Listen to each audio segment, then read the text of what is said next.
जी, तो आज का पहला क्वेश्चन आप सभी के लिए बड़ा प्यारा सा क्वेश्चन है, आंसर करके बताएंगे। कह रहा उत्कृष्ट का विलोम क्या होगा, आपको बताना है। क्या बताना है? उत्कृष्ट का विलोम क्या होगा? निर्किष्ट होगा, निर्किष्ट होगा, निर्किष्ट या निकृष्ट होगा। तो उत्कर्ष का विलोम आपको बताना क्या होगा। बोलो सर उत्कर्ष मतलब क्या होता है? उत्कृष्ट, माफ कीजिएगा, उत्कर्ष नहीं, उत्कृष्ट पूछ रहा है। उत्कृष्ट मतलब श्रेष्ठ, श्रेष्ठ होता है, महान कह सकते हैं आप। निकृष्ट का मतलब होता है अधम, नीच, पापी।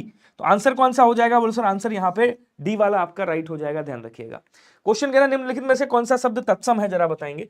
इसमें से ऐसा कौन सा शब्द है जो तत्सम है? मिट्टी है, धीरज है, उपेक्षा है, सुहाग है। अब देखिए मिट्टी का तत्सम क्या होता है? बोलो सर मिट्टी का तत्सम, बोलो सर मृत्तिका होता है। क्या कहेंगे? मृत्तिका होता है, याद रखिएगा, ठीक है। उसके बाद धीरज का तत्सम क्या होता है? कहेंगे सर धीरज का तत्सम धैर्य होता है। और सुहाग का तत्सम क्या होता है? बोलो सर सुहाग को क्या बोलते हैं? सौभाग्य बोलते हैं, ठीक है। हाँ, बचा कौन सा? बोलो सर बचा आपका उपेक्षा। उपेक्षा क्या है? बोलो सर आपका ये तत्सम शब्द है। कैसे पहचाना, समझिएगा। तत्सम के बारे में मैंने आपको क्या बताया है? मैंने आपको हमेशा बताया है कि जहां पे भी छा आ जाए, त्रा आ जाए, ज्ञा आ जाए, स्रा आ जाए, इनसे बना हुआ कोई शब्द हो, री से बना हुआ कोई शब्द हो, री की मात्रा से बना हुआ कोई शब्द हो, आधे सा से बना हुआ कोई शब्द हो, विसर्ग से बना हुआ कोई भी शब्द हो, 100% आपका क्या होगा? 100% आपका तत्सम शब्द होगा, याद रखिएगा, ठीक है। अगला कह रहा बिहारी है, बांग्ला है, उड़िया है, समिया है। ये सब किसकी इनका जन्म किस अपभ्रंश से हुआ है, ये पूछ रहा है। अपभ्रंश के किस रूप से हुआ है बताइएगा। मैंने आपको हमेशा बताया है, अगर मैं बात करूं अपभ्रंश से विकसित भाषाओं की, क्या बोलेंगे थोड़ा सा समझ लीजिएगा। अपभ्रंश से विकसित विकसित भाषा, अपभ्रंश से विकसित भाषाएं कौन कौन सी हैं? भाषाएं कौन कौन सी हैं जरा बताइएगा, या बोलियां कौन कौन सी हैं? तो आप क्या बोलोगे? भाषाएं या उपभाषा कह सकते हो, ठीक है, उपभाषाएं बोले या उपभाषाएं कौन कौन सी हैं जरा देखिएगा ध्यान से। पहली कौन सी आती है? बोलो सर पहली आती है आपकी सौरसैनी अपभ्रंश। कौन सी आएगी? बोलो सर सौरसैनी, सौरसैनी अपभ्रंश आती है। सौरसैनी के बाद कौन सी आती है? बोलो सर मागधी आ जाएगी, मागधी। मागधी के बाद कौन सी आएगी? बोलो सर अर्धमागधी। ध्यान से समझिएगा सभी लोग, अर्धमागधी आ जाएगी, ठीक है। अर्धमागधी के बाद आपकी कौन सी आएगी? बोलो सर ब्राचड आ जाएगी, ब्राचड। ब्राचड के बाद कौन सी आएगी? बोलो सर पैसाची आ जाएगी, पैसाची। पैसाची के बाद कौन सी आएगी? बोलो सर खस आएगी। खस के बाद कौन सी आएगी? बोलो सर महाराष्ट्री आ जाएगी। कौन सी आएगी? बोलो सर महाराष्ट्री आ जाएगी, ध्यान रखिएगा, ठीक है। ये किसकी हो गई? बोलो सर ये सब आपकी अपभ्रंश से विकसित भाषाएं हैं, याद रखिएगा, ठीक है। अच्छा, सौरसैनी में मैंने आपको बताया है, सौरसैनी में कौन कौन सी? तो सर इसमें आपकी पश्चिमी हिंदी निकलती है, उसके बाद आपकी राजस्थानी हिंदी निकलती है, और उसके बाद आपकी कौन सी निकलती है? गुजराती निकलती है। मागधी से आपकी क्या निकलेगी? बोलो सर मागधी से आपकी बिहारी निकलेगी। बिहारी के बाद आप देखिए मागधी से क्या निकलेगी? बोलो सर मागधी से आपकी ये पूरा मागधी से निकलता है। कौन कौन? बिहारी, बांग्ला, उड़िया और असमिया, ठीक है। किससे निकलती? बोलो सर ये आपकी मागधी से निकलती है। आंसर क्या हो जाएगा? बोलो सर आंसर आपका ऑप्शन नंबर ए वाला राइट हो जाएगा, पहली बात। अर्धमागधी से अगर कहे क्या निकलता है, तो बोलो सर अर्धमागधी से आपकी पूर्वी हिंदी निकलती है, ठीक है, पूर्वी हिंदी। उसके बाद अगर कभी भी आपसे पूछे कि भैया ब्राचट से कौन सी निकलती है, तो ब्राचट से याद रखिएगा कौन सी? बोलो सर सिंधी निकलती है, ठीक है। पैसाची से आपकी कौन सी निकलेगी? बोलो सर लहंदा और पंजाबी, लहंदा और पंजाबी, ये दो निकलती है, ठीक है। उसके बाद खस से कौन सी निकलेगी? तो खस से आपकी पहाड़ी हिंदी, पहाड़ी हिंदी, ठीक है। और उसके बाद महाराष्ट्री से कौन सी निकलेगी? बोलो सर मराठी निकलेगी। क्या सभी को क्लियर हुआ? एक बार बताइएगा, फिर आगे बढ़ेंगे। जल्दी जल्दी आंसर करिएगा, फिर आगे बढ़ेंगे। क्लियर हुआ सभी को या नहीं हुआ? अब यहीं पे आपसे पूछे अर्धमागधी से, तो अर्धमागधी से आपको पूर्वी हिंदी निकालना है, पूर्वी हिंदी से अवधी, बघेली, छत्तीसगढ़ी निकालना है, ठीक है। बिहारी से अगर बात करें, बिहारी से कौन सी निकली है? तो सर बिहारी से आपकी एक तो मैथिली निकली है, मैथिली। दूसरी कौन सी? बोलो सर दूसरी आपकी मगही निकली है, और मगही के बाद आपकी कौन सी? भोजपुरी निकली है। यूपी में सबसे ज्यादा कौन सी बोली जाती है? बोलो सर भोजपुरी बोली जाती है, ठीक है। नेक्स्ट देखिएगा अगला क्वेश्चन। क्वेश्चन कह रहा है कि भैया राजभवन का विग्रह करेंगे तो क्या निकलेगा, बताएंगे। राज्य भवन निकलेगा, राजा का, राज का भवन निकलेगा, राजा का भवन निकलेगा, या राजा का भवन अर्थात महल निकलेगा? कमेंट करेंगे सभी लोग, जल्दी जल्दी कमेंट करिएगा सभी के सभी। यहां पे क्या कह रहा है? राजभवन में इसका विग्रह क्या होगा? जल्दी से बताइएगा, थोड़ा सा स्पीड बढ़ा दीजिए प्लीज। आप लोग कमेंट स्लो करते हो, मजा नहीं आता। आदर्श पांडे जी, जस्ट पहाड़ी जी हैं, वीके डांसर भाई साहब हैं, माही राठौड़ जी हैं, सचिन शर्मा जी हैं, ठाकुर तन्वी हैं, विशाल भाई साहब हैं। चलिए बताएंगे, क्या कहेंगे? कहेंगे सर राजभवन, मतलब राजा का भवन, राजा का भवन बता देंगे यहाँ पे। ये कौन सा है? तो बोलो सर ये आपका संबंध तत्पुरुष की विभक्ति निकल रही। किसकी विभक्ति निकल रही है? संबंध तत्पुरुष की विभक्ति निकल रही है। आंसर क्या बनेगा? बोलो सर आंसर यहाँ पे बन जाएगा राजा का भवन। ऑप्शन नंबर सी वाला आपका राइट हो जाएगा। क्वेश्चन कह रहा है जिसका उत्तर खंडन किया गया हो उसे क्या कहते हैं बताइएगा। चलिए जी कमेंट में छापेंगे सभी लोग, इसका आंसर क्या होगा। जितनी स्पीड है सारी स्पीड दिखा दीजिएगा, ठीक है? सारी स्पीड दिखाएंगे, सारी स्पीड।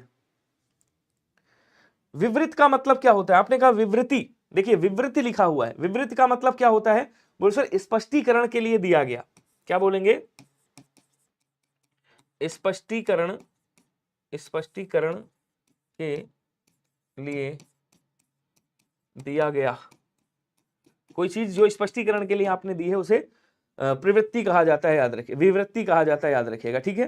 प्रत्युत्तर का मतलब क्या होता है? प्रत्युत्तर मतलब उत्तर के बदले उत्तर, उत्तर के बदले उत्तर, इसको क्या बोलते हैं? सर प्रत्युत्तर।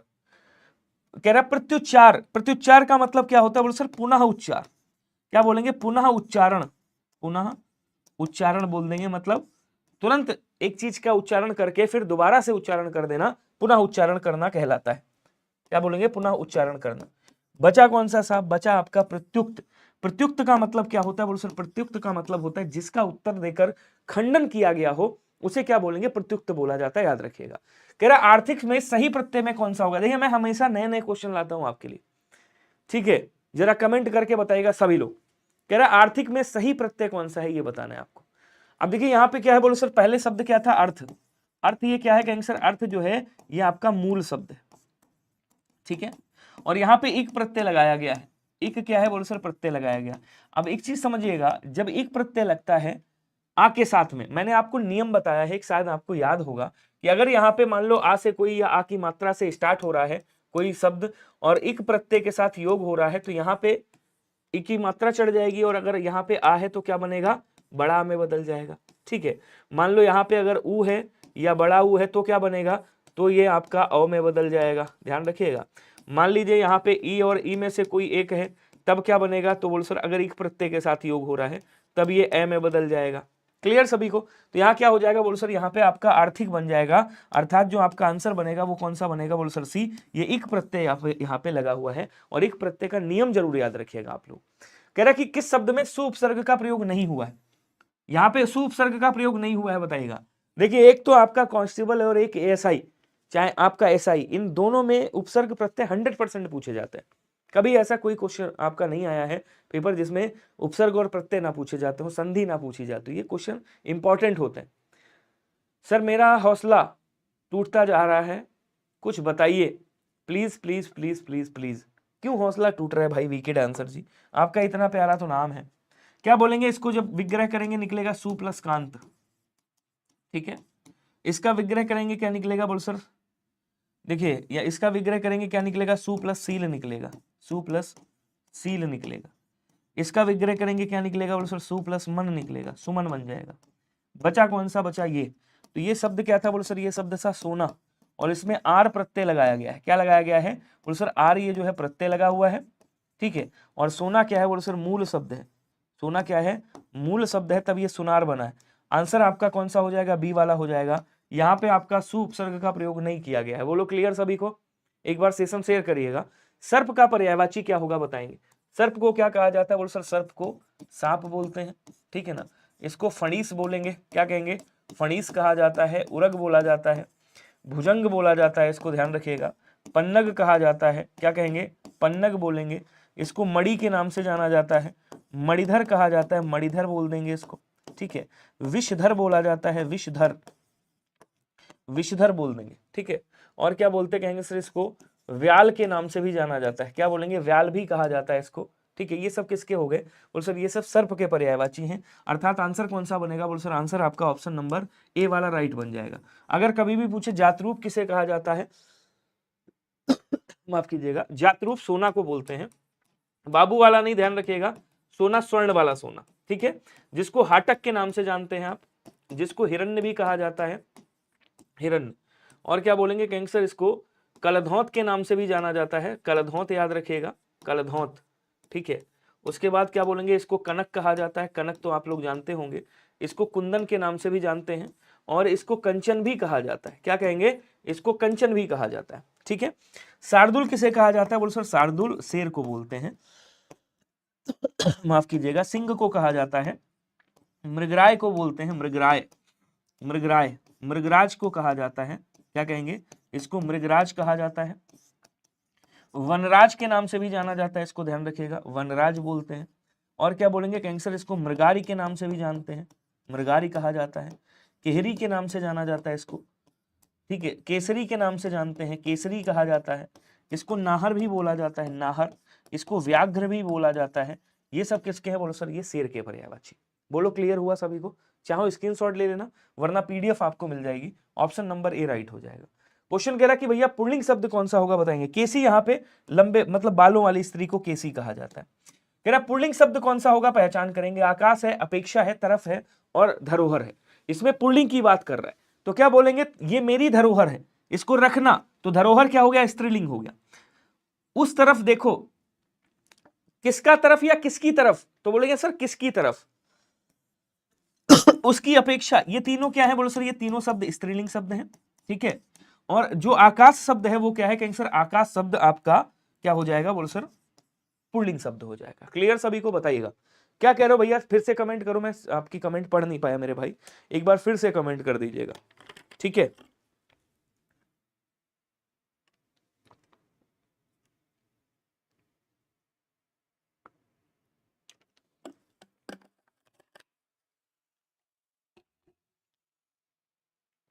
चलिए, कह रहा राह खर्च के सही, राह खर्च का सही सामासिक विग्रह निम्न में से कौन सा होगा, बताएंगे। राह में खर्च होगा, राह के लिए खर्च होगा, राह पर खर्च होगा, या राह दे खर्च होगा। जल्दी जल्दी आंसर करके बताओ स्पीड में, सभी लोग कमेंट करिएगा भैया। आदर्श जी क्या हाल चाल है आपके, सब बढ़िया एकदम लल्लन टॉप। सर आपका प्रैक्टिस सेट और अच्छे होते हैं, शुक्रिया मेरे भाई। देखिए जब कोई भी कंटेंट में मेहनत करेगा तो क्वेश्चन अच्छे ही आपको मिलेंगे। जब कभी कोई भी कंटेंट पे मेहनत करेगा क्वेश्चन आपको अच्छे मिलेंगे, और पता चला कहीं से उठाया और छाप दिया तो फिर क्वेश्चन आपको अच्छे नहीं मिलेंगे। तो यहाँ क्या बोलेंगे, कहीं सर राह के लिए खर्च हो जाएगा, राह के लिए खर्च, राह के लिए खर्च। इसीलिए मैं हमेशा कहता हूं, देखिए पढ़ा तब करिए, पहले तुलना कीजिए उसके बाद पढ़िए, क्योंकि तुलना करने से श्रेष्ठता का पता चलता है मेरे भाई। क्या बोलेंगे, तुलना करने से श्रेष्ठता का पता चलता है, तो पहले तुलना किया करिए उसके बाद पढ़ाई किया करिए, हमेशा याद रखिएगा। यहां पे क्या हो जाएगा, बोलो सर यहाँ पे आपका संप्रदान तत्पुरुष हो जाएगा, ध्यान रखिएगा। कौन सा, संप्रदान तत्पुरुष हो जाएगा, ध्यान रखेंगे सभी लोग। क्लियर। नेक्स्ट क्वेश्चन कह रहा पायो जी मैंने राम रतन धन पायो, पंक्ति में कौन सा अलंकार होगा। तो अनुप्रास अलंकार में क्या होता है, बोलो सर यहाँ पे आपके वर्णों की आवृत्ति होती है। क्या होता है, कहेंगे सर वर्णों की आवृत्ति होती है, याद रखिएगा, ठीक है, वर्णों की आवृत्ति होगी। उपमा अलंकार में मैंने आपको ट्रिक बताई थी कि जहां पे सा आ जाए, सी आ जाए, ठीक है, से आ जाए, सम आ जाएगा, सम आ जाएगा, समान आ जाएगा, समान, और क्या आ जाएगा, बोलो सर सदरस आ जाएगा, और क्या आएगा, कहेंगे सर सरिस आ जाएगा। क्या आएगा, बोलो सर सरिस आ जाएगा। ये क्या हो जाएगा, उपमा अलंकार होगा।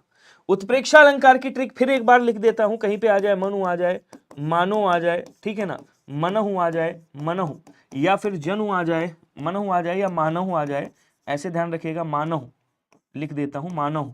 उसके बाद क्या बोलेंगे, कहीं पे जनु आ जाए, जानू आ जाए, या फिर जनहु आ जाए, जनहु, या फिर जानहु आ जाए। अगर ये चीज आपको मिलता है तो उत्प्रेक्षा अलंकार। पायो जी मैंने राम को क्या बताया जा रहा है, रतन धन बताया जा रहा है। राम को यहाँ पे रतन बताया जा रहा है। जब उपमेय को उपमान बता दिया जाए, जहां पे उपमान का उपमेय में भेद रहित आरोप हो, वहां पे क्या होता है, बोलो सर वहां पे आपका रूपक अलंकार होता है, याद रखिएगा। तो यहां भी क्या हो जाएगा, रूपक अलंकार हो जाएगा। कह रहा वह हमेशा नहाया धोया रहता है। ये क्वेश्चन एक बार शायद करा चुका हूं मैं। क्या कह रहा है, नहाया और धोया, क्या बोलेंगे, कहेंगे सर नहाया और धोया रहता है, नहाया और धोया रहता है, ठीक है। तो यहाँ पे क्या कह रहा है, नहाया धोया, मतलब एक दूसरे को समाहित कर रहे हैं। जब एक दूसरे को समाहित कर रहे हैं तो क्या बोलेंगे, कहेंगे सर यहाँ पे समाहार द्वंद्व हो जाएगा। द्वंद्व समास के भी आपको पता होगा 3 भेद होते हैं। हालांकि मुझे ये मालूम है कि कांस्टेबल में द्वंद्व समास के भेद नहीं पूछेगा, इतने लेवल पे नहीं जाएगा, लेकिन फिर भी आप लोगों को ये पता होना चाहिए, क्योंकि आपको केवल कांस्टेबल नहीं देना है, आपको एसआई भी देना है। तो द्वंद्व समास के 3 भेद होते हैं, इतरेतर द्वंद्व, समाहार द्वंद्व और वैकल्पिक द्वंद्व, ध्यान रखिएगा। ठीक है, इतरेतर द्वंद्व में जहां भी जोड़ीदार मिल जाए आपको, मेल फीमेल, राम लक्ष्मण सीता राम, भाई बहन माता पिता, ऐसे शब्द मिल जाए, इतरेतर द्वंद्व हो गए। समाहार में ऐसे नहाया धोया, कपड़ा लत्ता, रुपया पैसा, ये समाहार में आ जाएंगे। जहां पे विलोम शब्द आपको मिलते हैं वो वैकल्पिक हो जाएंगे। ठीक है, अगला क्वेश्चन देखिएगा। अरे भाई वीके पढ़ लो, मैं क्या गाइड करूं। देखो, जो अपने आप से मोटिवेट, मैं साफ कहता हूं यार, जो अपने आप से मोटिवेट नहीं हो पाया वो दुनिया के किसी भी बंदे से मोटिवेट नहीं हो सकता। अगर सच बताऊं आपको, वास्तव में वीके डांसर जी जैसे हैं, यहाँ पे आपके नाम से बहुत कुछ पता चल रहा है मुझे, अगर आपको सच में मोटिवेट होना है, ठीक है, तो मुझे पता है भाई, आप कांस्टेबल की अगर तैयारी कर रहे हो तो मुझे पता है आप किस फैमिली से बिलोंग कर रहे होगे। अगर मैं कांस्टेबल की तैयारी कर रहा हूं तो मुझे पता है मैं किस फैमिली से बिलोंग कर रहा हूं, मतलब मिडिल क्लास की फैमिली से बिलोंग कर रहे हैं हम सब। यहाँ पे जा करके माता पिता अगर हैं उनको प्रणाम करिएगा, उनकी आंखों में एक बार झांक करके देखिएगा, उससे ज्यादा दुनिया में कोई माई का लाल पैदा नहीं हुआ है, ना कोई टीचर ऐसा आज तक बना है, ना कोई आज तक ऐसा कोई मोटिवेशनल बना है जो आपको मोटिवेट कर पाए। आपके माता पिता से अच्छा, आपकी खुद की जिंदगी से अच्छा, आपके खुद के वक्त से अच्छा आपको कोई दुनिया में मोटिवेट नहीं कर सकता, इतना मैं आपको बता देता हूं। कह रहा अधिकरण कारक वाला यहाँ पे वाक्य कौन सा होगा। अधिकरण कारक की विभक्ति क्या होती है, वो सर में और पर होती है आपकी। तो जहां पे में और पर हो मतलब जहां पे क्रिया का आधार हो। कह रहा पानी से साफ करो, किससे साफ करो, पानी से साफ करो। यहां क्या हो जाएगा, बोलो सर यहाँ पे आपका करण कारक हो जाएगा, ध्यान रखिएगा। ठीक है, कह रहा विमा को भी बुलाओ, तो विमा को बुलाओ मतलब यहां को विभक्ति आ रही है, क्या हो जाएगा, बोलो सर ये आपका कर्म कारक हो जाएगा। सोहन की बहन यहां क्या हो जाएगा, बोलो सर ये संबंध कारक हो जाएगा, संबंध कारक। ठीक है, उसके बाद क्या कह रहा है मेरे भाई, राम छत पर गया है, यहाँ पे ये जो पर विभक्ति आपकी आई है, ये जो पर विभक्ति आपकी आई है ये क्या हो जाएगी, बोलो सर ये आपकी अधिकरण कारक हो जाएगी। छत क्या है, अधिकरण कारक है। क्वेश्चन क्या कह रहा है कि हिंदी भाषा की बोलियों के वर्गीकरण के आधार पर छत्तीसगढ़ी बोली जो है ये किससे निकली हुई, किसकी उपबोली है बताइएगा, कमेंट करेंगे सभी लोग। हाँ कोई बात नहीं, टाइम पास करने दो, जो टाइम पास करते हैं उनका टाइम पास हो जाता है। ठीक है, जो टाइम पास करते हैं उनका टाइम पास हो जाता है, और जो टाइम पास नहीं करते हैं वो और कहीं पास हो जाते हैं। अब यहाँ पे आ जाओ आप, पूर्वी हिंदी से आपकी कौन कौन सी निकली, बोलो सर पूर्वी हिंदी से आपकी अवधी निकली है, ठीक है, बघेली निकली है, बघेली, और कौन सी निकली बोलो सर, और छत्तीसगढ़ी निकली, छत्तीसगढ़ी, अवधी बघेली और छत्तीसगढ़ी। ठीक है, पश्चिमी हिंदी से आपकी कौन सी निकली, बोलो सर खड़ी बोली निकली है, खड़ी बोली, जिसको कौरवी कहा जाता है, कौरवी। ठीक है, उसके बाद क्या बोलेंगे, हरियाणवी निकली है, हरियाणवी, हरियाणवी, जिसको बांगरू के नाम से जाना जाता है, बांगरू के नाम से। ठीक है, उसके बाद कौन सी आपकी आती है, ब्रज भाषा, ब्रज भाषा आती है। ब्रज भाषा के बाद आपकी कौन सी आती है, बोलो सर कन्नौजी आती है, कन्नौजी याद रखिएगा, कन्नौजी। कन्नौजी के बाद कौन सी आ जाएगी, बोलो सर कन्नौजी के बाद आपकी बुंदेली आ जाएगी। ये 5 आपकी पश्चिमी हिंदी से निकलती हैं। पहाड़ी हिंदी से आपकी कौन कौन सी निकलती है, बोलो सर कुमाऊनी, कुमाऊनी, और कौन सी बोलो सर, और आपकी गढ़वाली निकलती है, गढ़वाली। ठीक है, राजस्थानी से अगर मैं बात करूं तो राजस्थानी से कौन सी, बोलो सर एक तो मारवाड़ी निकलती है, ध्यान रखिएगा, एक आपकी मेवाती निकलती है, मेवाती, एक आपकी मालवी निकलती है, मालवी, और एक कौन सी निकलती है, बोलो सर एक आपकी जयपुरी निकलती। ये 4 कहां से, राजस्थानी। तो पूरा पोस्टमार्टम इसका भी हो गया। आंसर कौन सा बचा, बोलो सर आंसर आपका ऑप्शन नंबर ए वाला हो जाएगा, क्योंकि छत्तीसगढ़ी आपकी कहां से आई है, आपकी पूर्वी हिंदी से निकली है। बोलो क्लियर हुआ सभी को, बहुत बढ़िया। अगला क्वेश्चन क्या कह रहा है, तालव्य व्यंजन कौन सा है बताइएगा। तो ये आसान है, मैंने आपको बताया था KTM 2, ऐसे याद रखिएगा KTM 2, और उसके बाद आपको क्या करना है, कचट तप याद रखना है, कचट और तप, बस हो गया आपका खत्म। कह रहा तालव्य वर्ण कौन सा है, तो टी फॉर तालव्य होता है, तालव्य वर्ण कौन सा है? बोलो सर चा है। यहाँ पे आंसर कौन सा हो जाएगा? बोलो सर चा चा चा छा जा झा हो जाएगा, ये तालव्य वर्ण है। अच्छा, इसको एक नाम और दिया जाता है, इसको भैया स्पर्श संघर्षी भी कहा जाता है। क्या बोलेंगे? स्पर्श संघर्षी। अगर आपसे पूछे कि स्पर्श संघर्षी व्यंजन किसे कहा जाता है, तो बोलो सर इसको स्पर्श संघर्षी व्यंजन भी कहा जाता है। इन सबको वर्गीय वर्ण भी कहा जाता है। अब देखो ता कहां से बोला जा रहा है? बोलो सर दंत से। और उसके बाद टा कहां से बोला जा रहा है? बोलो सर मूर्धन्य से। और पा कहां से बोला जा रहा है? बोलो सर ओष्ठ से। कर लोगे आराम से, कोई दिक्कत नहीं। अगला क्वेश्चन देखेंगे क्या कह रहा है। देशज शब्द में, इसमें से देशज शब्द कौन सा है? भोंदू है, नाक है, पहर है और पार्टी है। तो पार्टी कहाँ का शब्द है? बोलो सर पार्टी तो विदेशज शब्द है। विदेशज, विदेशज बोले तो ये अंग्रेजी भाषा से लिया गया है। कहां से लिया गया है गैंगसर? ये अंग्रेजी भाषा से लिया गया है। अभी तो पार्टी शुरू हुई है, वो वाला है। ठीक है। अच्छा, पहर का क्या है? पहर आपका तद्भव शब्द है। ये क्या है? बोलो सर ये आपका तद्भव शब्द है। इसका तत्सम क्या होगा? बोलो सर प्रहर हो जाएगा। ठीक है। नाक क्या है? तद्भव शब्द है। इसका तत्सम क्या होगा? बोलो सर नासिका हो जाएगा। बचा कौन सा आपका? बोलो सर भोंदू। ये जो भोंदू शब्द है ये देशज शब्द है। अब देशज शब्द जो देसी भाषा में उत्पन्न हुए, अपने मतलब देसी उसमें देश में पैदा हुए हैं। जैसे आपने कहा जूता, ये सब पूछे जाते हैं जो मैं लिख रहा हूं। जूता ये देशज शब्द है। आपने कहा तेंदुआ, ये देशज शब्द है। ठीक है, तेंदुआ। खिड़की ये देशज शब्द है। खिड़की, खिड़की क्या है? बोलो सर देशज शब्द है। आपने कह दिया पगड़ी, पगड़ी क्या है? बोलो सर देशज शब्द है। ठीक है। जूता, तेंदुआ, खिड़की, पगड़ी और लोटा, लुटिया, ये सब कैसे हैं? ये सब देशज शब्द हैं, याद रखिएगा। घुमक्कड़, पियक्कड़, ऐसे सब। क्वेश्चन कह स्वतंत्र सत्ता धारण ना करने वाले शब्द क्या कहलाते हैं? जो स्वतंत्र सत्ता धारण नहीं करते हैं उन्हें क्या कहा जाता है? अब यहीं पे आपसे क्वेश्चन पूछे कि जरा मुझे बताइएगा, स्वतंत्र सत्ता धारण करने वाले शब्द, धारण करने वाले जो शब्द होते हैं, शब्द, उन्हें क्या कहा जाता है? तो सर उन्हें रूढ़ शब्द कहा जाता है, जिनको तोड़ने पे कोई अर्थ ना निकले। जैसे आपने कहा रात, इसको तोड़ो कोई अर्थ निकलेगा? बोलो सर रा प्लस ता। ना रा का कोई अर्थ है, ना ता का कोई अर्थ है। आपने कह दिया नाक, नाक को तोड़ोगे कोई अर्थ निकलेगा? कहीं नहीं निकलेगा। यहां से तोड़ा ना और यहां से तोड़ा का, कोई अर्थ निकला? नहीं निकला। मतलब ये रूढ़ शब्द हो गया, जिसको तोड़ने पे कोई अर्थ ना निकले। जो स्वतंत्र सत्ता धारण नहीं करते उन्हें क्या कहा जाता है? उन्हें यौगिक शब्द कहा जाता है। याद रखिएगा, जो दो या दो से अधिक ऋण शब्दों से मिलकर के बनते हैं। जैसे आपने कहा यहाँ पे क्या है? बोलो सर यहाँ पे है विद्या, और उसके बाद क्या था? बोलो सर आलय। ठीक है, तो ये विद्या हो गया और ये आलय मतलब घर हो गया। जब दोनों को मिलाओगे ये क्या बन जाएगा? बोलो सर ये विद्यालय बन जाएगा। ठीक है, तो ये क्या हो गया? बोलो सर ये आपका यौगिक शब्द हो गया, जो दो या दो से अधिक शब्दों से मिलकर के बनता है। योगरूढ़ शब्द जो दो शब्दों से मिलकर के तो बनता है, लेकिन तीसरा अर्थ प्रदान देता है। जैसे आपने कहा जलज, आपने कहा जलज। अब इसको जब तोड़ोगे, यहाँ पे लिखा जल और यहाँ पे लिखा जा। जल का मतलब हो गया भैया पानी, और जा का मतलब हो गया जन्मा। कहाँ जन्मा? पानी में जन्मा। लेकिन जैसे ही आपने इसको बराबर में लिखा जलज, ये किसका पर्यायवाची बन गया? बोलो सर ये तीसरा अर्थ प्रधान दे रहा है, कमल का पर्यायवाची बन गया। इसका मतलब ये तीसरा अर्थ प्रधान, तो ये योगरूढ़ हो गया। तो जितने भी बहुरी समास है आपके सब योगरूढ़ शब्द होते हैं। जितने भी आपके संधि से बने हुए शब्द हैं, उपसर्ग से बने हुए शब्द हैं, और बहुब्री समास को छोड़कर सभी तत्सम शब्द, सभी आपके सामासिक शब्द यौगिक शब्द होते हैं, और आपके प्रत्यय से बने हुए शब्द भी आपके यौगिक शब्द होते हैं। क्वेश्चन कह रहा अन्वित शब्द का शब्द बना है किससे? बताएंगे सभी लोग। तो यहाँ पे फिर से एक याद आ रही है, यण स्वर संधि नाम की एक संधि होती है। क्या बोलेंगे? यण स्वर संधि। ठीक है, स्वर संधि के भेद में एक यण स्वर संधि होती है, जिसका दूसरा नियम क्या कहता है? जिसका दूसरा नियम कहता है कि कभी भी उ और उ के बाद में अगर कोई भिन्न स्वर आता है, कोई भिन्न स्वर का योग होता है, उ और उ से किसी भिन्न स्वर का योग होता है, भिन्न स्वर, तो यहाँ पे क्या परिवर्तन होता है? बोलो सर ये जो है आपका, ये आधे वा में बदल जाता है।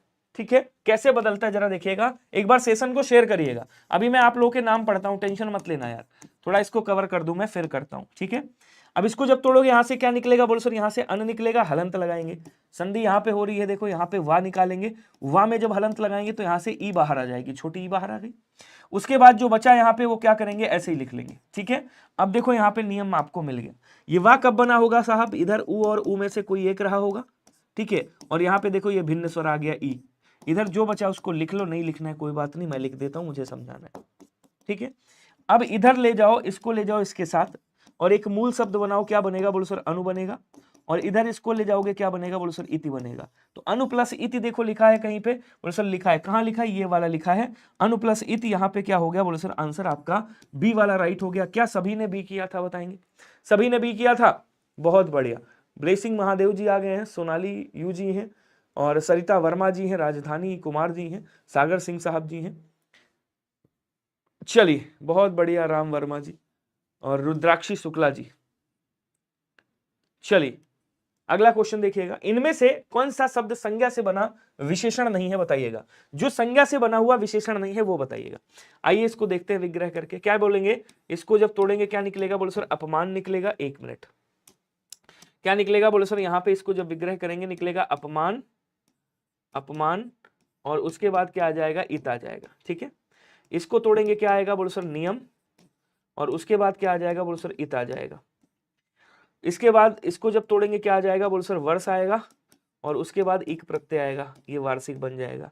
अब देखो समझो, यहाँ पे ये जो अपमान शब्द है ये क्या है, ये अपमान भाववाचक संज्ञा है मेरे भाई, ये विशेषण नहीं है, ये भाववाचक क्या है, बोलो सर भाववाचक संज्ञा है, याद रखिएगा। ठीक है, तो यहाँ पे आंसर कौन सा हो गया, बोलो सर आंसर आपका ऑप्शन नंबर डी वाला राइट हो गया। क्यों, क्योंकि ये संज्ञा है, वो ये आपकी भाववाचक संज्ञा है। ये कह रहा है इनमें से कौन सा शब्द संज्ञा से बना हुआ विशेषण नहीं है, तो विशेषण तो ये वैसे भी नहीं है। अच्छा, यहाँ वर्ष भी संज्ञा है, नियम भी संज्ञा और अपमान भी संज्ञा। बोलो क्लियर हुआ सभी को, बहुत बढ़िया। अगला क्वेश्चन कह रहा परोपकार में प्रयुक्त संधि का नाम बताइएगा, क्या होगा। जल्दी जल्दी कमेंट करिएगा। सर बीएड इंटरेस्ट का एग्जाम कब है, सोनाली जी अभी तो मुझे पता नहीं, लेकिन हाँ मैं चेक करके आपको बता दूंगा कब तक है, अगर डेट होगी तो। देखिए इसको जब तोड़ फोड़ करेंगे यहाँ पे तो क्या निकलेगा, यहाँ से निकलेगा पर और यहाँ से आएगा उपकार। ठीक है, मतलब यहाँ से आ निकलेगा और यहाँ से उ निकलेगा, दोनों को मिलाएंगे तो क्या बन जाएगा, बोलो सर ओ बन जाएगा। और ये किस में आता है, तो कहेंगे सर ये आपका गुण स्वर संधि में आता है। ऑप्शन नंबर बी क्या हो जाएगा, बोलो सर बी आपका राइट हो जाएगा। बोलो क्लियर सभी को। अगला क्वेश्चन देखिएगा, कह रहा है कौन सा शब्द विदेशी अर्थात आगत है, इसमें से बताइएगा। थोड़ी सी स्पीड बढ़ाएंगे। यमुना है, भौरा है, मशीन है और सौभाग्य है। देखिए सौभाग्य का क्या होता है, बोलो सर सौभाग्य का सुहाग होता है तद्भव, ये क्या है तत्सम है, इसका तद्भव ये हो गया। भौरा क्या है, तद्भव शब्द है, इसका तत्सम क्या हो जाएगा, बोलो सर इसका तत्सम आपका भ्रमर हो जाएगा। क्या बोलेंगे, भ्रमर हो जाएगा। ठीक है, ये क्या हो गया, ये तत्सम हो गया। उसके बाद क्या कह रहा है, यमुना, यमुना तद्भव है, इसका तत्सम है, इसका तद्भव क्या होगा, बोलो सर जमुना हो जाएगा। ये तब सॉरी तद्भव हो गया। बचा कौन सा, मशीन, मशीन आपका विदेशी शब्द है जो कि अंग्रेजी से लिया गया है। ऑप्शन नंबर सी हो जाएगा। ये आपका कहां से आया, बोलो सर ये अंग्रेजी भाषा से आया, मशीन। बोलो क्या क्लियर हुआ सभी को, सी इज राइट आंसर। अगला क्वेश्चन कह रहा है कि भाववाच्य वाले वाक्य का चयन करेंगे, कौन सा होगा बताइएगा। तो भाववाच्य की पहली ट्रिक समझिएगा। पहली ट्रिक तो यह है कि वाक्य में कर्ता होगा अगर, तो कर्ता के साथ में के विभक्ति लगी, से विभक्ति लगी होगी, से, और से के साथ में से होगी या फिर के द्वारा होगी। ठीक है, दो में से कोई एक होगी। और हमेशा अकर्मक क्रिया यहाँ पे प्रयोग होगी, अकर्मक क्रिया प्रयोग होगी, मतलब वाक्य में कर्म नहीं होगा। ये पहली कंडीशन है। और दूसरी कंडीशन क्या है, दूसरी कंडीशन ये है केवल अकर्मक क्रिया होगी, वाक्य में अकर्मक कर्ता वर्ता नहीं होगा, अकर्मक क्रिया का प्रयोग होगा और क्रिया विशेषण वगैरह हो सकती है। आओ देखते हैं यहां क्या कह रहा है, कह रहा है भाववाच्य वाले वाक्य का चयन करना है। अच्छा एक कंडीशन और समझ लीजिएगा, कभी भी अगर आपसे पूछे कृत्रवाच्य कैसे पहचानेंगे, तो कृत्रवाच्य की दो कंडीशन, पहली कौन सी, कर्ता के साथ में ने विभक्ति अगर होगी तो ने विभक्ति होगी, या फिर कर्ता कैसा होगा, या फिर कर्ता विभक्ति रहित होगा, कर्ता विभक्ति रहित, कर्ता के साथ कोई विभक्ति नहीं होगी, विभक्ति रहित। ठीक है, अब आप इसको फोड़ते हैं। आजकल अखबार भी नहीं पढ़ा जाता, अखबार क्या है, कर्म है। ठीक है, और पढ़ा जाता ये क्या है, कहेंगे सर क्रिया है। जहां पे केवल जहां पे कर्म हो और क्रिया हो वहां पे क्या होता है, बोलो सर, और कर्ता ना हो वहां पे आपका कर्मवाच्य होता है। क्या होता है, बोलो सर कर्मवाच्य होता है। पहली बात कह रहा हम ही उठा लाएंगे, तो यहाँ पे हम क्या है, यहाँ पे हम क्या है, कर्ता है, और कर्ता के साथ यहाँ पे देखो कोई विभक्ति है, बोलो सर नहीं है, ये तो ही तो सहायक क्रिया है आपकी। ठीक है, तात्कालिक क्रिया बोलते हैं जिसको, या फिर निपात बोलते हैं, ये आपका विभक्ति नहीं है। तो ये क्या हो जाएगा, बोलो सर ये आपका कृत्रवाच्य हो जाएगा। क्या बनेगा, बोलो सर ये आपका कृत्रवाच्य बनेगा, याद रखिएगा। अच्छा साहब, उसके बाद क्या कह रहा है, वह खाना खा रही, वह क्या है, कर्ता है, कर्ता के साथ देखो कोई विभक्ति नहीं है, ये भी क्या हो गया, कृत्रवाच्य हो गया। अच्छा बचा कौन सा आपका, बचा ये वाला, बच्चे से चला नहीं जाता। आओ इसको फोड़ते हैं। बच्चा क्या है, देखो कर्ता है, से विभक्ति लगी हुई है, अकर्मक क्रिया का प्रयोग हुआ है, ए वाला आंसर हो जाएगा। ये क्या है, बोलो सर भाववाच्य है। क्लियर सभी को। नेक्स्ट देखिएगा, कह रहा कुछ खाकर ही बाहर जाना। क्या कह रहा है, कुछ खाकर ही बाहर जाना, थोड़ी सी स्पीड बढ़ाइएगा। कुछ सर्वनाम में क्या कौन सा है बताइएगा। तो अनिश्चयवाचक में मैंने आपको 4 बताए थे। एक तो आप किसी याद रखिएगा, कोई याद रखिएगा, कुछ याद रखिएगा और किन्हीं याद रखिएगा। ये 4 शब्द अगर आपने याद कर लिए तो ये क्या हो जाएगा बोलो सर, यहाँ आपका निश्चयवाचक सर्वनाम हो जाएगा, अनिश्चयवाचक सर्वनाम हो जाएगा। ऑप्शन नंबर बी याद रखिएगा सभी लोग, ठीक है। संबंधवाचक में ऐसे शब्द मिलेंगे आपको, जो करोगे सो भरोगे, जो सो जैसा वैसा, जब तब, ऐसे शब्द मिलेंगे, जब तब, ठीक है, यद्यपि तथाप। निजवाचक में आपको पता है कि अपने आप, स्वयं, मैं बता देता हूं फिर से, जहां भी आपको मिल जाए, अपने आप मिल जाए किसी भी वाक्य में, स्वयं मिल जाए किसी भी वाक्य में, खुद मिल जाए किसी भी वाक्य में, स्वतः मिल जाए किसी भी वाक्य में, क्या बोलेंगे, स्वतः मिल जाए किसी भी वाक्य में, निजवाचक सर्वनाम होगा। इसमें कर्ता अपने द्वारा क्रिया करता है, स्वयं द्वारा क्रिया करता है। जैसे मैंने कहा मैं अपना खाना स्वयं बनाता हूं, तो ये आपका निजवाचक हो गया। कह रहा वंश शब्द का अर्थ इसमें से कौन सा नहीं है, बताइएगा। सभी लोग कमेंट करेंगे स्पीड में, जल्दी जल्दी आंसर कर दो भैया, थोड़ा सा स्पीड बढ़ा दो। बहुत शानदार, बहुत लाजवाब, जल्दी जल्दी कमेंट करिएगा, थोड़ी सी स्पीड बढ़ाइएगा प्लीज, जितने लोग भी हैं।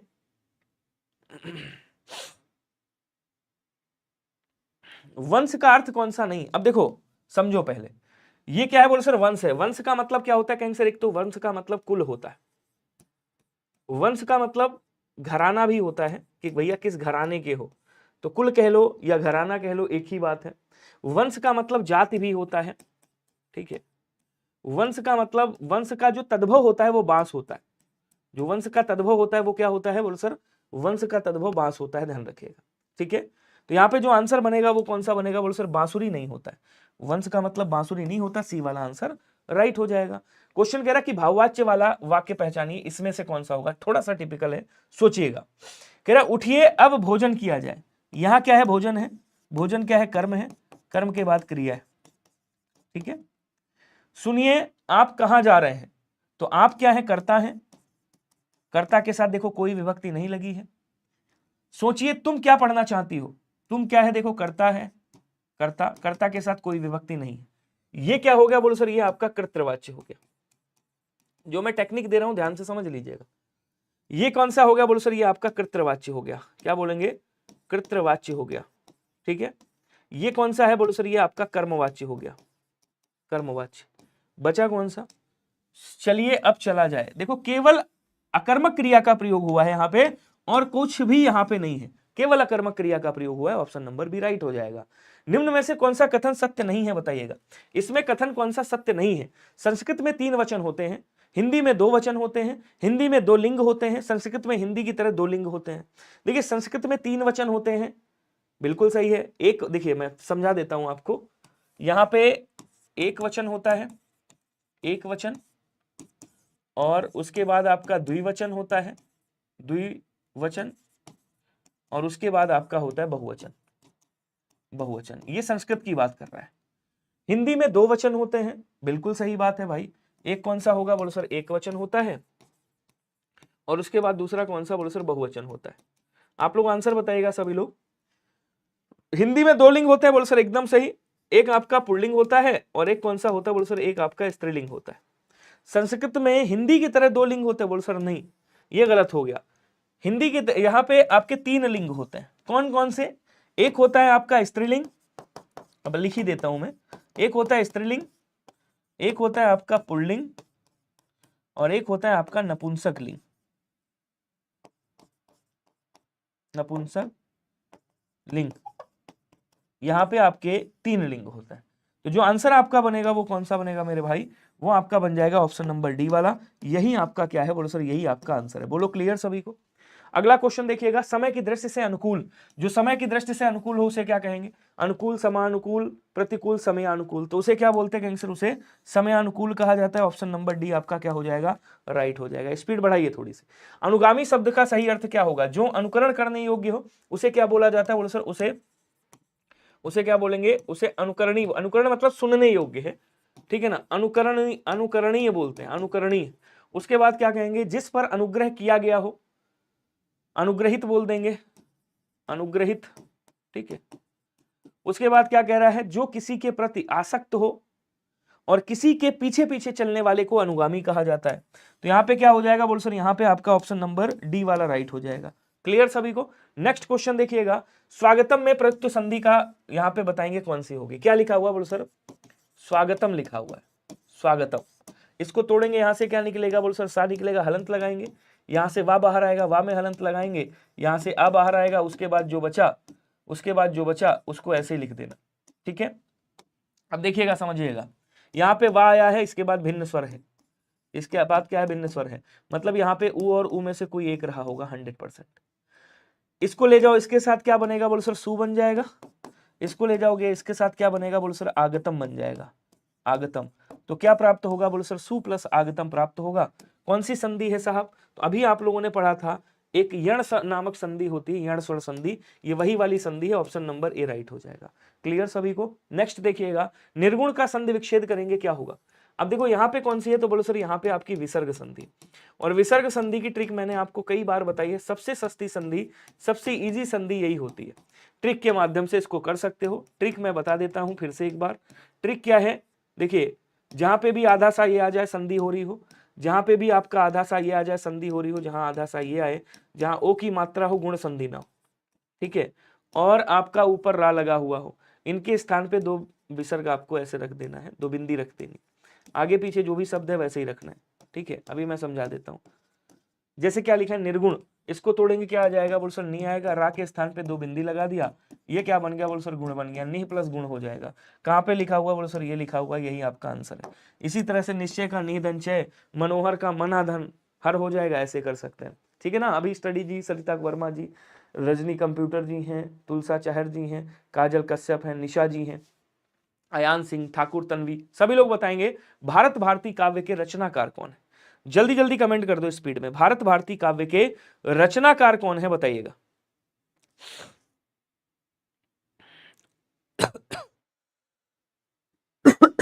चलिए जल्दी जल्दी आंसर करेंगे। ये इनकी रचना है, किसकी, जिनकी रचना का नाम है पंचवटी, जिनकी रचना का नाम है साकेत, जिनकी रचना का नाम है सैरंद्री, सैरंद्री, जिनकी रचना का क्या नाम है, बोलो सर, जिनकी रचना का नाम है जयद्रथ वध, जयद्रथ वध, जिनकी रचना का नाम है बक संहार, जिनकी रचना का नाम है द्वापर। ये सब किसकी रचनाएं हैं आपको बताना है, ठीक है। अच्छा, एक आते हैं आपकी यहाँ पे धर्मवीर भारती साहब। अगर मैं धर्मवीर भारती साहब की बात करूं तो आपने सुना होगा 7 गीत वर्ष, 7 गीत वर्ष किसकी रचना है, बोलो सर धर्मवीर भारती साहब की रचना है, ध्यान रखिएगा। अगर आपसे पूछे कि अद्यतन किसकी रचना है, अद्यतन, तो बोलो सर धर्मवीर भारती साहब की रचना है। अगर आपसे पूछे कि भैया ठंडा लोहा किसकी रचना है, क्या बोलेंगे, ठंडा लोहा, ठंडा लोहा, तो बोलो सर इन्हीं की रचना है। अगर आपसे पूछे कनुप्रिया किसकी रचना है, कनुप्रिया, तो बोलो सर कनुप्रिया भी इन्हीं की रचना है। कनुप्रिया याद रखिएगा, ये कई बार एग्जामिनेशन में अलग अलग पूछी गई है। आपसे कभी भी पूछे भैया मुर्दों का गांव किसकी रचना है, जरा बताइएगा, मुर्दों का गांव, तो आप क्या बोलोगे, भारत भारती जी की रचना है, याद रखिएगा। क्लियर है सभी को। एक और इनकी रचना है बड़ी प्यारी सी, जो सबसे ज्यादा पूछी जाती है, सूरज का 7वां घोड़ा, सूरज का 7वां, सूरज का 7वां घोड़ा, 7वां घोड़ा, ये किसकी है, बोलो सर ये भी धर्मवीर भारती साहब की। अच्छा, भारत भारती किसकी है, तो बोलो सर ये मैथिली शरण गुप्त साहब की। Option number C is right, बिल्कुल सही। अगला क्वेश्चन देखिएगा, कह रहा निम्नलिखित में से एक समुद्र का पर्यायवाची नहीं है। ये कई बार मैं बता चुका हूं क्वेश्चन आपको। समुद्र का पर्यायवाची एक तो आप रत्नाकर आपको याद रखना है, ठीक है, एक आपको अर्णव याद रखना है, अर्णव, बाकी क्या बोलते हैं आपका सागर तो होता ही है, आपको पता ही है, सिंधु एक और शब्द याद रखिएगा, सिंधु। उसके बाद जितने भी जल वाले पर्यायवाची हैं उनको लिख लीजिएगा एक लाइन से, जितने भी जल के पर्यायवाची हैं ऐसे लाइन पे लिख लीजिएगा, लाइन से लिख लीजिएगा, जैसे वारी होता है।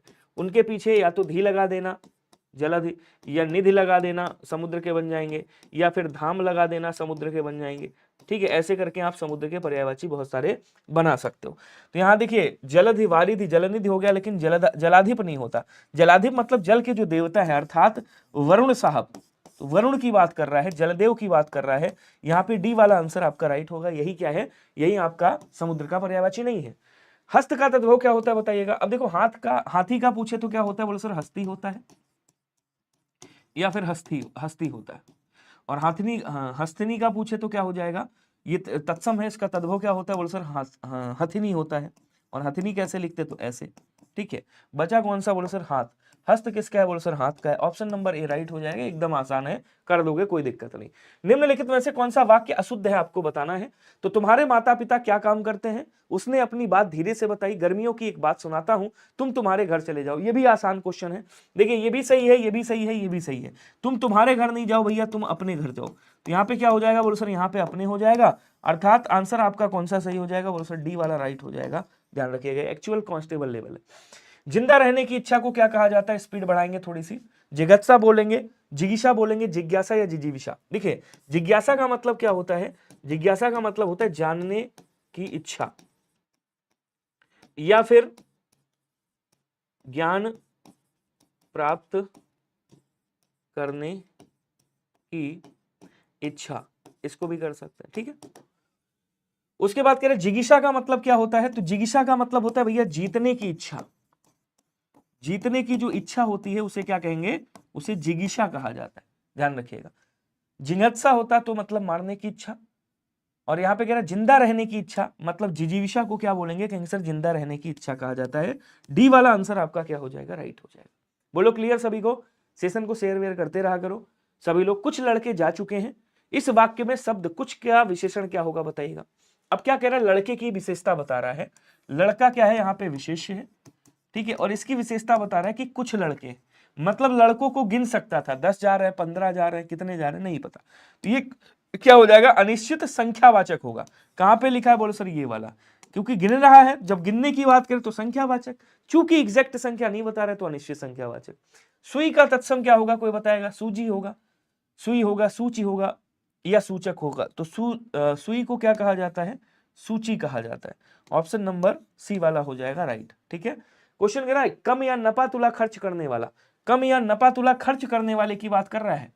मक्खी चूस, कंजूस, मितभोजी या मितव्ययी।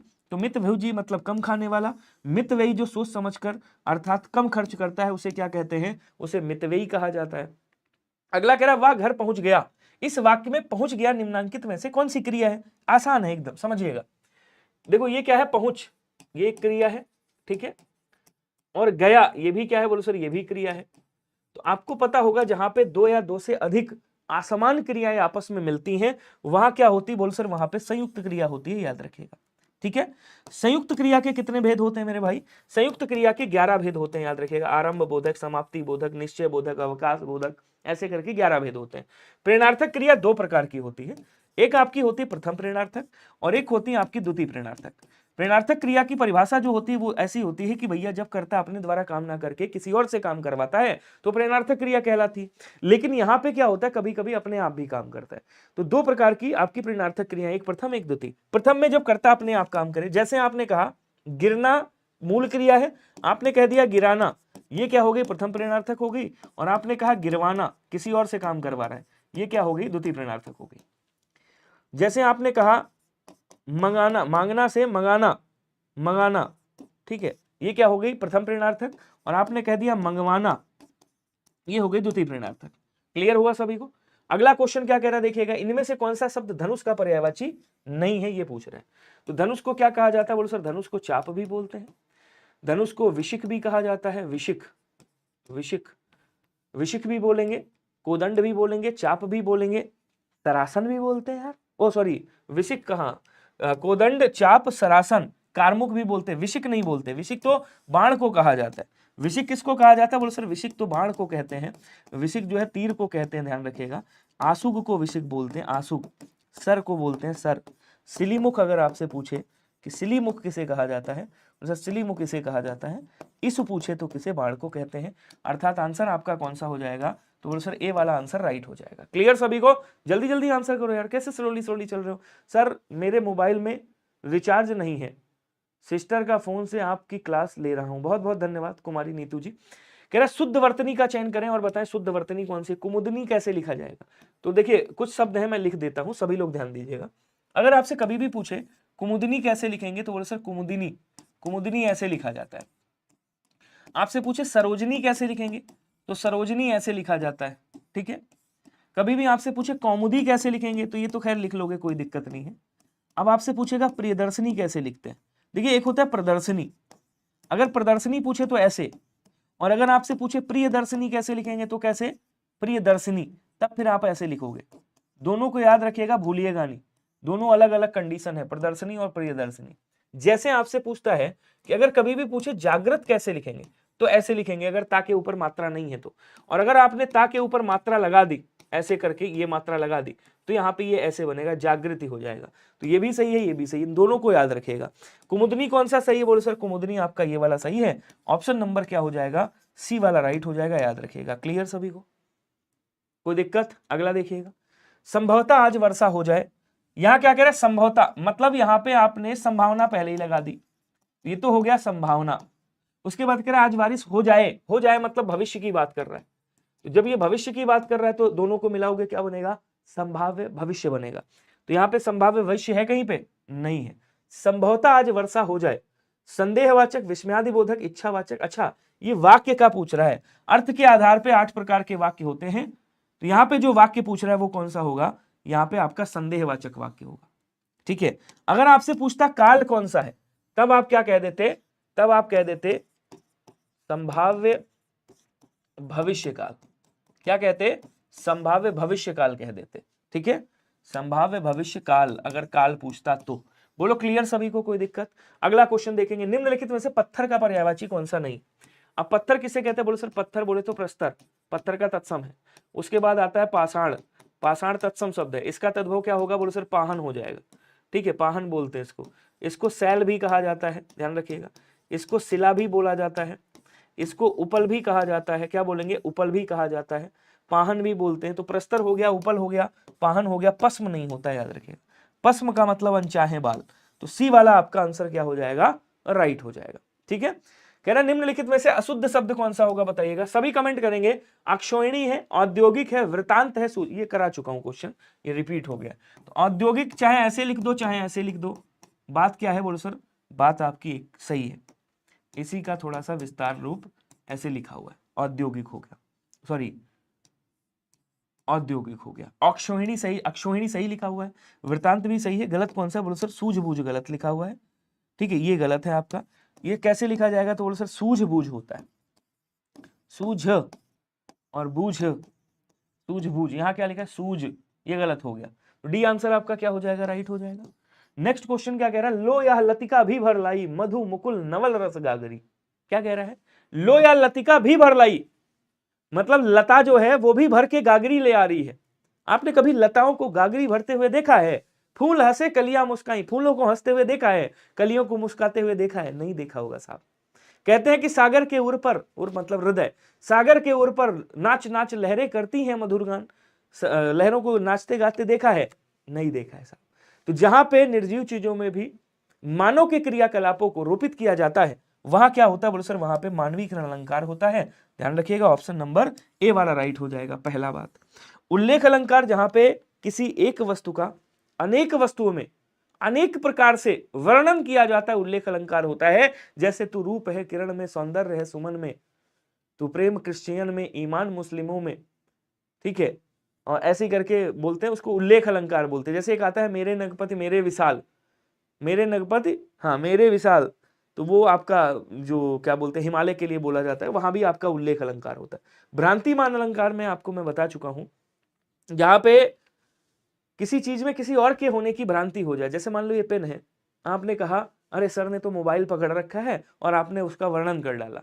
जैसे कि आपको मैंने बताया था, मम्मी के सिर पर तब मुन्ना मम्मी के सिर पर देख देख दो चोटी, मुन्ना तब मम्मी के सिर पर देख देख दो चोटी, और भाग उठा भयमान कर की सिर पर सांपन लोटी। ठीक है, इसीलिए कहता हूं दो चोटियां नहीं बांधनी चाहिए लड़कियों को, बच्चे डर जाते हैं। तो भ्रांति का मतलब क्या हो गया? दो चोटी देखा उसने अपनी मम्मी के सिर पे, और वो सांप समझ बैठा और सांप समझ के भाग गया, मतलब उसको चोटियों में सांप की भ्रांति हो गई। इसी को भ्रांतिमान अलंकार कहते हैं। क्लियर? हाँ, तो आंसर ये वाला हो गया। सुलभ का ऊपरी यहाँ पे उपयुक्त विपरीतार्थक क्या होगा? सुलभ जो आसानी से मिल जाए, जैसे कहता है सुलभ शौचालय, मतलब आसानी से मिल जाता है। ठीक है, दुष्प्राप्य क्या क्या हो जाएगा? बोलो सर सुप्राप्य हो जाएगा, सुप्राप्य। ठीक है, लब्ध का क्या हो जाएगा? अलब्ध हो जाएगा। और सुलभ का क्या होगा? बोलो सर दुर्लभ, जो कठिनाई से मिले, ऑप्शन नंबर डी वाला। और प्राप्त का क्या कर देंगे? अप्राप्त कर देंगे। क्लियर हुआ सभी को? नेक्स्ट कह रहा मृगावती के लेखक कौन है? कोई बताएगा? जल्दी जल्दी कमेंट करिएगा और बताइएगा मृगावती के लेखक कौन है। बहुत शानदार, थोड़ा सा स्पीड में कमेंट करिए यार। चलिए बताइएगा, ये आप लोगों के लिए होमवर्क है। ये क्या है? आप लोगों के लिए होमवर्क है।